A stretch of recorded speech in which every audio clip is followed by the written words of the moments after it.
విద్యార్థులు ఇప్పుడు మనం మాతృభూమి పాఠ్యాంశం రెండవ భాగంలోకి వెళదాం. ఈ భాగంలో ఏ అంశాలు రాబోతున్నాయో చూద్దామా మరి.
విద్యార్థులారా, మాతృభూమి పాఠ్యాంశంలో ఉన్నటువంటి 9 అంశాలలో మొదటి భాగంలో మనం 5 అంశాలను చదువుకున్నాం.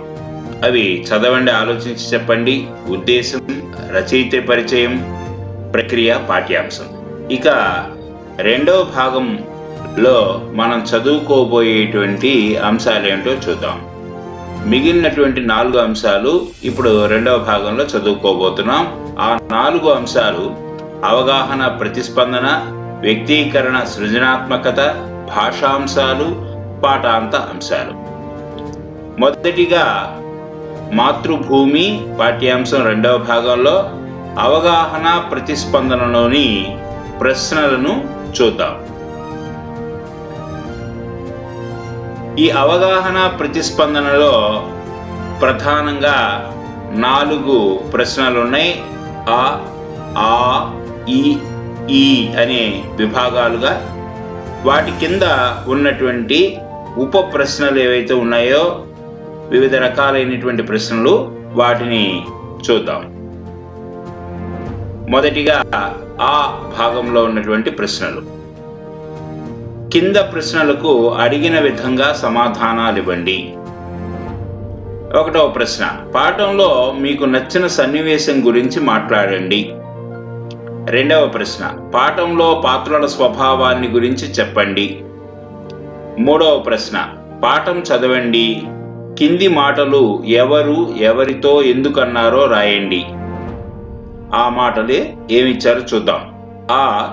ఆ తల్లి కన్నబిడ్డ రాష్ట్రానికి మణిపూస. అనే ప్రశ్న కింద, చదువుకున్న యువకులు చైతన్యంతో దేశం కోసం పాటుపడాలి. విద్యార్థులు, ఇప్పుడు ఈ ప్రశ్నల్లో మొదటి ప్రశ్నను చూద్దాం. మొదటి ప్రశ్న, పాఠంలో మీకు నచ్చిన సన్నివేశం గురించి మాట్లాడండి. పాఠంలో ఏ సన్నివేశాలు ఉన్నాయో చూద్దాము.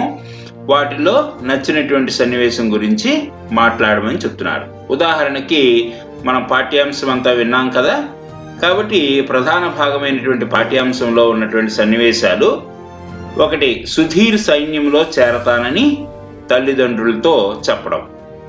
2వ సన్నివేశం, తల్లిదండ్రులు వద్దని వారించటం. ఇదొక సన్నివేశం. సుధీర్ విసుగు చెంది రాజీ పడి వ్యాపారం చేయడం. మరో సన్నివేశం, వీరా లేదా వీరారావు సైన్యంలో చేరడం. తల్లిదండ్రులకు వీరారావు బాసటగా ఉండడం. ఇలా ఏదైనా ఒక సన్నివేశం గురించి మీరు పాఠ్యాంశాన్ని విన్నది ఆధారంగా చేసుకొని చక్కగా మాట్లాడగలగాలి. ఇది అవగాహన ప్రతిస్పందనలో మొదటి ఇచ్చినటువంటి ప్రశ్నకు మనం తయారు చేసుకోవాల్సినటువంటి సమాధానం. అంటే ఈ సన్నివేశాలను ఆధారంగా చేసుకొని మనం మాట్లాడగలగాలి. ఇక రెండవ ప్రశ్నలోకి పోదాం విద్యార్థులు. ఈ రెండవ ప్రశ్న అనే విభాగంలో రెండవ ప్రశ్న, పాఠంలో పాత్రల స్వభావాన్ని గురించి చెప్పండి. పాఠ్యాంశంలో ఉన్నటువంటి పాత్రలు ఏమిటో చూద్దాం. సుధీర్, పద్మజ, రాజారావు ఇది ఒక కుటుంబంలో ఉన్నటువంటి 3 పాత్రలు. మరో కుటుంబంలో వీర లేదా వీరారావు, చంద్రమ్మ, రోసయ్య. ఈ పాత్రల యొక్క స్వభావం ఏంటో మనం చెప్పగలగాలి. పాఠ్యాంశాన్ని విన్నాం కదా, దాన్ని ఆధారంగా చేసుకొని సుధీర్ ఎలాంటి వాడు, ఆ పాత్ర ఎలాంటి స్వభావాన్ని కలిగి ఉంది, లేదా వీర లేదా వీరారావు అనేటువంటి పాత్ర ఎలాంటి స్వభావాన్ని కలిగి ఉన్నది అనేటువంటిది పాఠ్యాంశాన్ని ఆధారంగా మనం చెప్పగలగాలి. ఇక ఈ పాఠ్యాంశంలో 3వ ప్రశ్న ఏమిటంటే, పాఠం చదవండి, కింది మాటలు ఎవరు ఎవరితో ఎందుకన్నారో రాయండి. 1వ ప్రశ్న దీంట్లో, ఆ తల్లి కన్నబిడ్డ రాష్ట్రానికి మణిపూస. ఈ వాక్యం ఎవరు ఎవరితో ఎందుకన్నారో రాయాలి. ఇక రెండవది దీంట్లో అనేటువంటి ప్రశ్న, చదువుకున్న యువకులు చైతన్యంతో దేశం కోసం పాటుపడాలి. ఇక మొదటి దాని గురించి చూద్దాం. మొదటిది, పద్మజ అనేటువంటి ఆవిడ వీర లేదా వీరారావు అనేటువంటి యువకుడు మరణించిన తరువాత అతని సంస్మరణ సభలో ప్రజలతో అన్న సందర్భంలో వాక్యం అన్నమాట. ఇక రెండవ వాక్యం వచ్చి, చదువుకున్న యువకులు అనేటువంటి ఈ వాక్యం ఎవరన్నారో చూద్దాం. వీరాను మెచ్చుకుంటూ రోసయ్య అంటే వీరా తండ్రి చంద్రమ్మతో అన్నటువంటి సందర్భంలోనిది. అంటే యువకులంతా కూడా చైతన్యం కలిగి దేశం కోసం పాటుపడాలి అనేటువంటి వాక్యం. ఇక విద్యార్థులు ఇక అవగాహన ప్రతిస్పందనలో మరో భాగంలోకి వెళ్దాం. అనేటువంటి భాగంలో ఏమి ఇచ్చారు చూద్దాం. కింది పద్యం చదివి ప్రశ్నలకు సమాధానాలు రాయండి అన్నాడు. పద్యం చదువుదాం. దేశము మట్టిగాదనుచు దేశమటన్న మనుష్యులన్న సందేశము నిచ్చిపోయిన మనీషి మహాశయుడప్పరాయున ఆదేశము త్యాగమూర్తుల పవిత్ర మహాశయముల్ ఫలించుచో దేశము మట్టిగానప్పుడు దేశమనంగా మనుష్యులేసుమి. ఈ పద్యాన్ని రాసినటువంటి కవి తిమోతి జ్ఞానానంద కవి. వీరు ఈ పద్యాన్ని రాశారు. ఈ పద్యం చదివాము.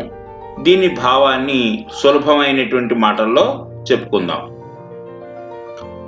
భావం: దేశం అంటే మట్టి కాదంటూ దేశం అంటే మనుషులంటూ సందేశం ఇచ్చిపోయిన మహనీయుడు గురజాడ అప్పారావు.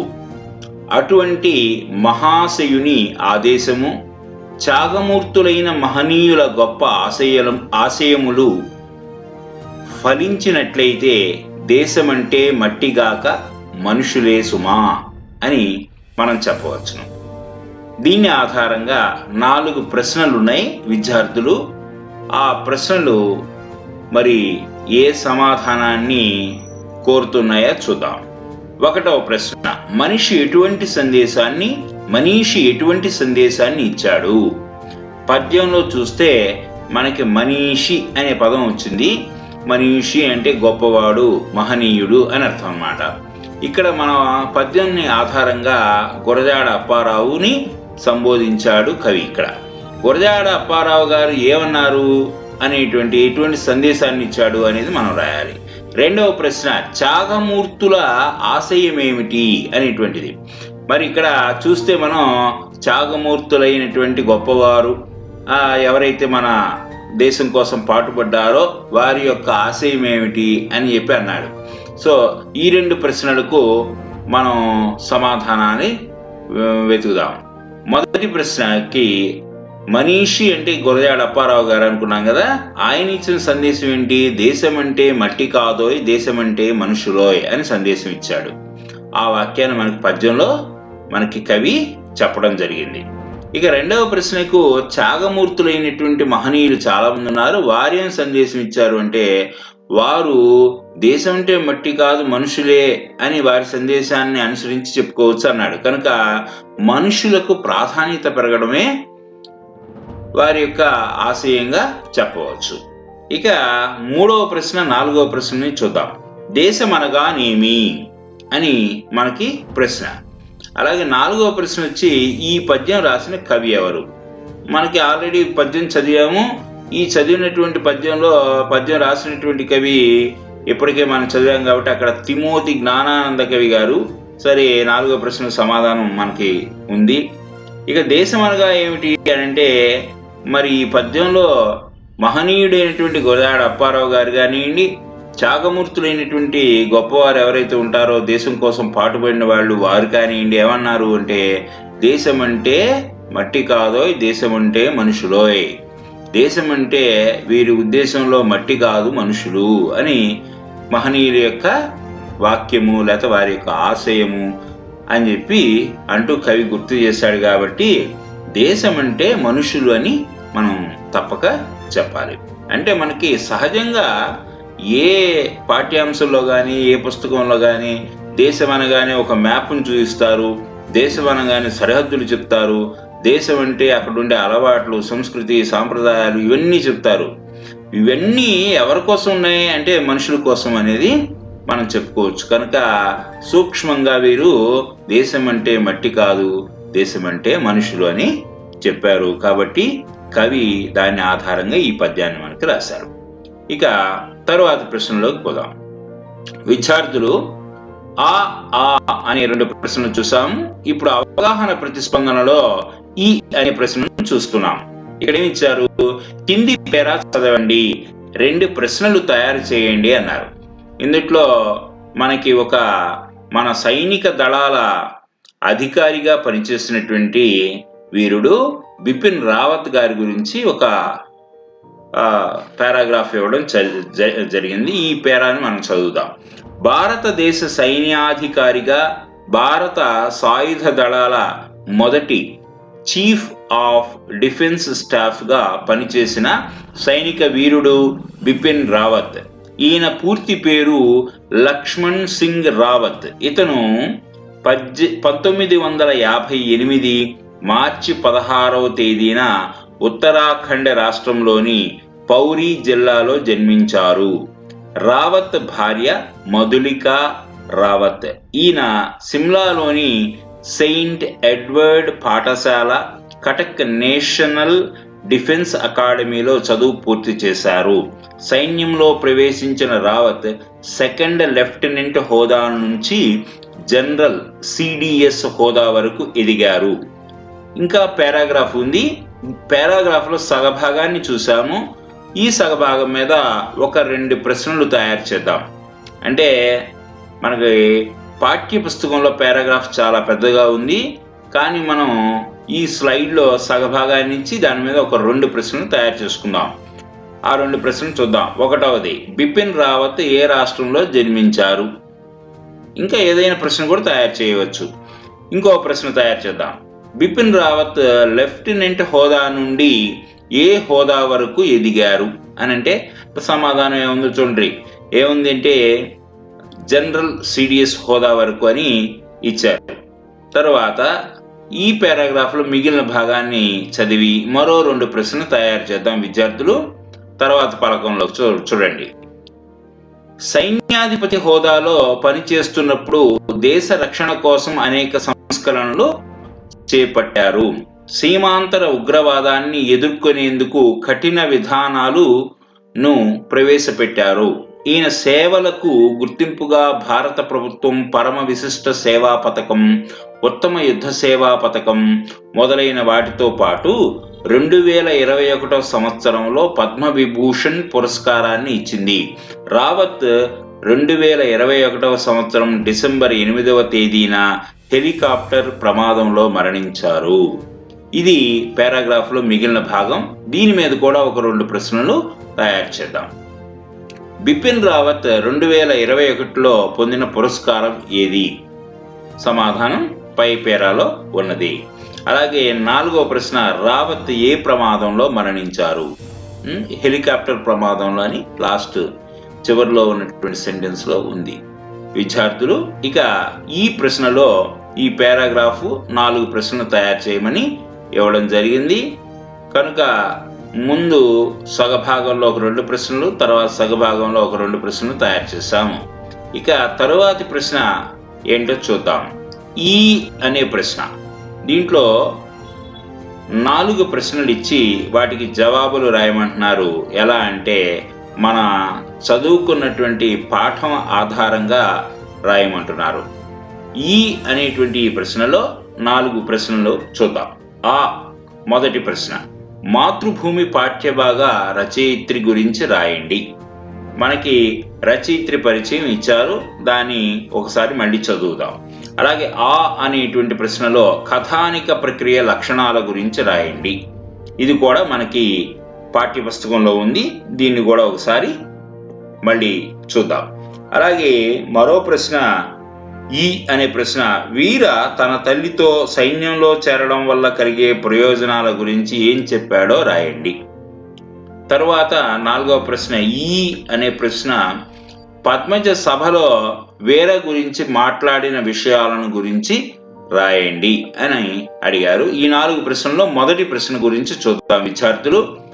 మాతృభూమి పాఠ్యభాగ రచయిత్రి గురించి రాయండి. రచయిత్రి లేదా కవయిత్రి అని అనుకోవచ్చు. సహజంగా మనం కవి పరిచయం అని చెప్తూ ఉంటాము. మన పాఠ్యభాగ రచయిత్రి లేదా కవయిత్రి పవని నిర్మల ప్రభావతి గారు. వీరు ప్రకాశం జిల్లా ఒంగోలులో జన్మించారు. తల్లిదండ్రులు వెంకట నరసింహారావు, సరస్వతమ్మ గారు, భర్త శ్రీధర్రావు గారు. చదివింది తక్కువే అయినప్పటికీ, అంటే SSLC అనేటువంటి చదువు చదివారు. అంటే అది ఇప్పుడు 10వ తరగతి లేదా అంతకంటే కొంచెం ఎక్కువైన చదువు. పెద్దగా డిగ్రీలు చదవలేదు. అయినప్పటికీ చేయి తిరిగిన రచయిత్రి, అంటే బాగా రచనలు చేసేటువంటి ఆవిడ అని చెప్పడం. ఆ తర్వాత వీరు రాసినటువంటి రచనలు చూస్తే అనాథ, ఎదలో ముళ్ళు, స్త్రీ, నాగరికత నవ్వుతోంది మొదలైన 7 సుప్రసిద్ధ కథా సంపుటాలు, అంటే కథానికలు లేదా కథలు కలిగినటువంటి పుస్తకాలు అన్నమాట. అలాగే ఉదయ కిరణాలు, శాపగ్రస్తులు, రాలిన పూలు మొదలైన 17 నవలలు ఈమె కలం నుండి జాలువారాయి అని చెప్పి చెప్తున్నారు. ప్రస్తుత పాఠ్యభాగం మనకి కథా నిలయం నుంచి గ్రహించబడింది అనే అంశం కూడా అదనంగా ఇవ్వబడింది. ఇక 2వ ప్రశ్న, ప్రశ్న కథానిక ప్రక్రియ లక్షణాల గురించి రాయమని అడిగారు. కథ, కథానిక ఈనాడు పర్యాయ పదాలుగా వాడుతున్నారు. కథానిక వ్యక్తి జీవితంలో ఒక ముఖ్యమైన సన్నివేశాన్ని, సంఘటనల మధ్య సంబంధాన్ని కళాత్మకంగా చిత్రిస్తుంది. క్లుప్తత దీని లక్ష్యం. చెప్పదలుచుకున్న విషయాన్ని పాఠకుల హృదయాన్ని హత్తుకునేలా చేస్తుంది.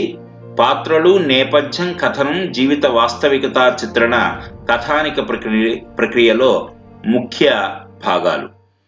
విద్యార్థులు చూశారు కదా సమాధానం. కథ, కథానిక పర్యాయ పదాలుగా వాడుతున్నారు. నిజానికి ఇవి 2 భిన్నమైనవి అని చెప్తూ కథానికలో ఏవి ముఖ్యమైనవో మనకు చెప్పారు.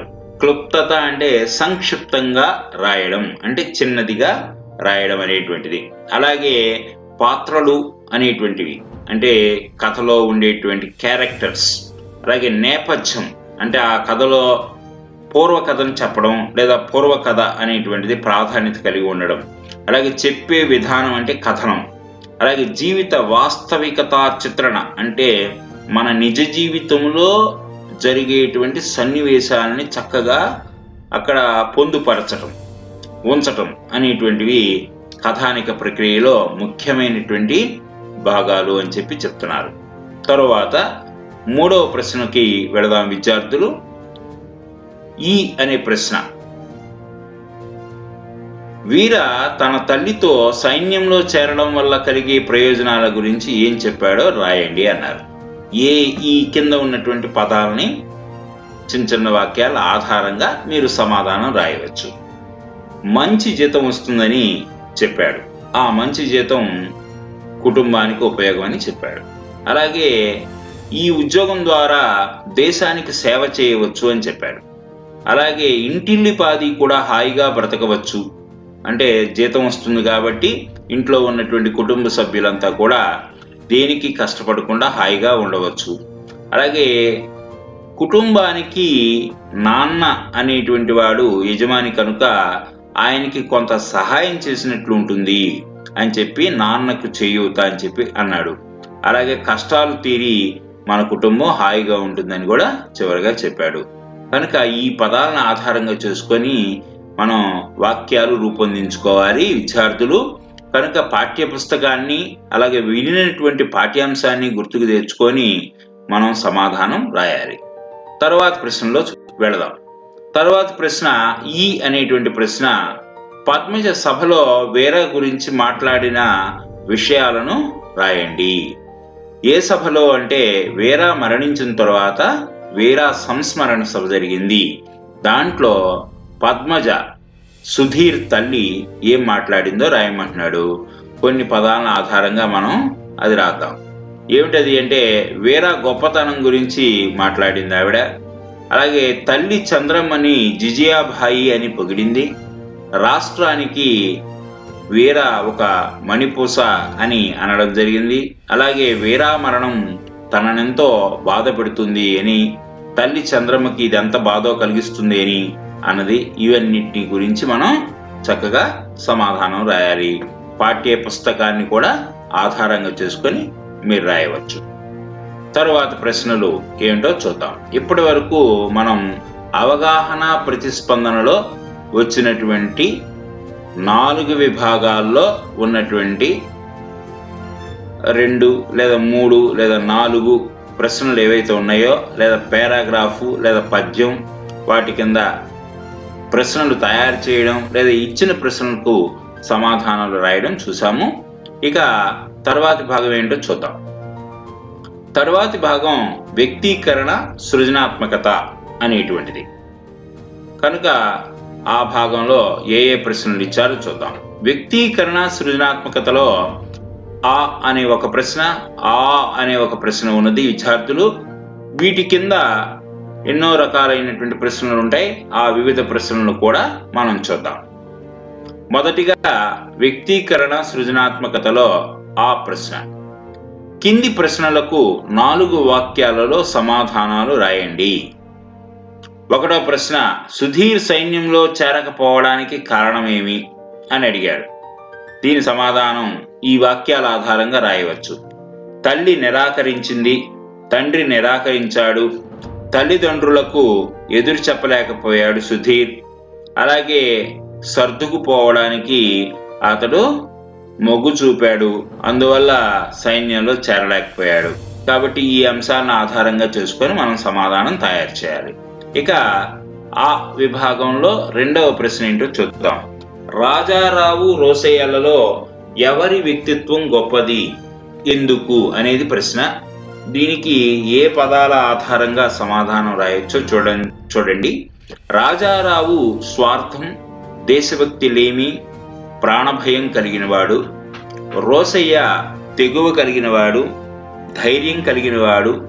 కొడుకు మంచి పని చేస్తానంటే ప్రోత్సహించేటువంటి తత్వం కలిగినవాడు.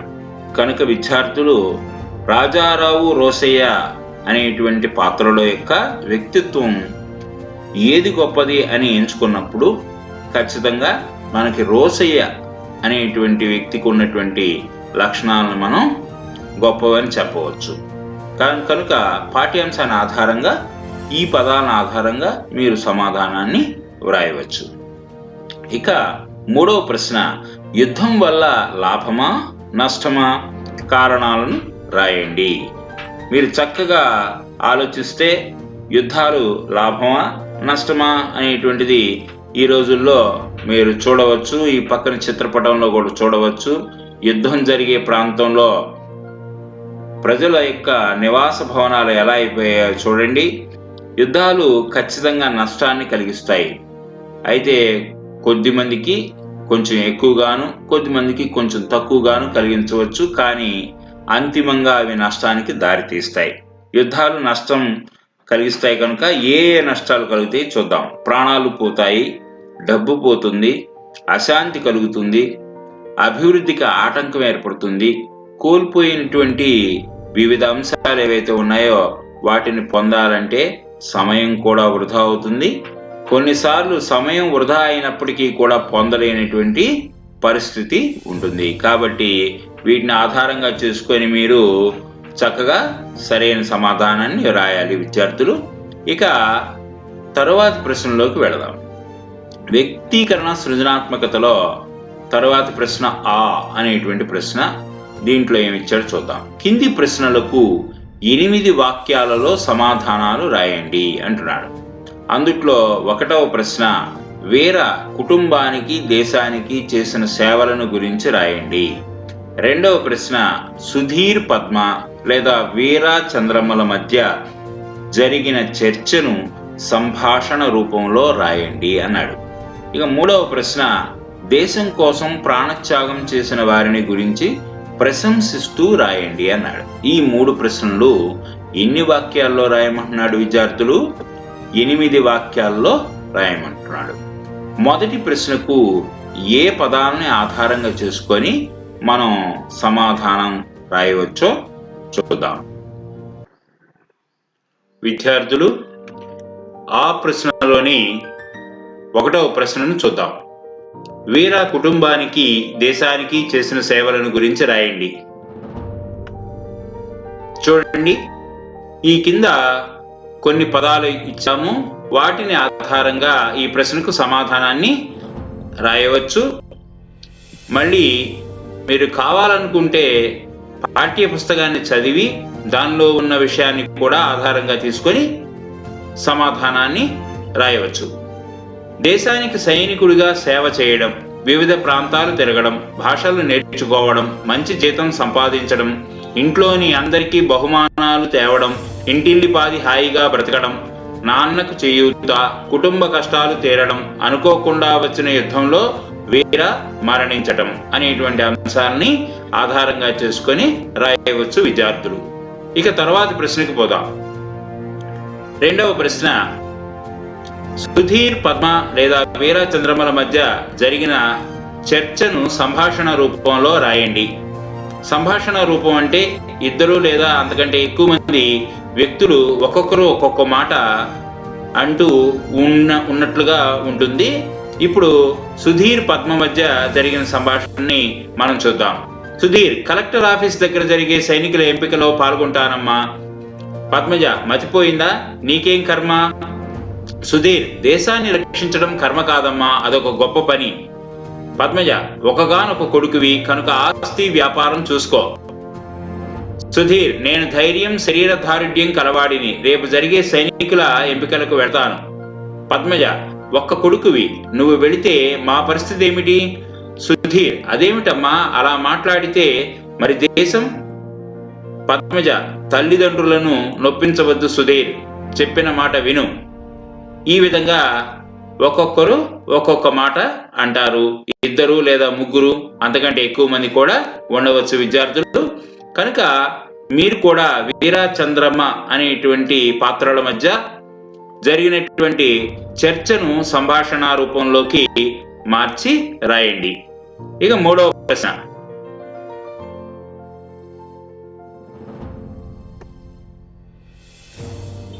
దేశం కోసం ప్రాణత్యాగం చేసిన వారిని గురించి ప్రశంసిస్తూ రాయండి. ఇక్కడ మనకు జనరల్ బిపిన్ రావత్, మేజర్ పద్మపణి ఆచార్య, కల్నల్ సంతోష్ బాబు అనే 3 సైనిక వీరులు ఉన్నారు. వీరి గురించే కాకుండా మీకు తెలిసినటువంటి వ్యక్తులు ఎవరైనా సైన్యంలో పనిచేస్తూ ప్రాణార్పణ చేస్తే వారి గురించి కూడా మీరు రాయవచ్చు.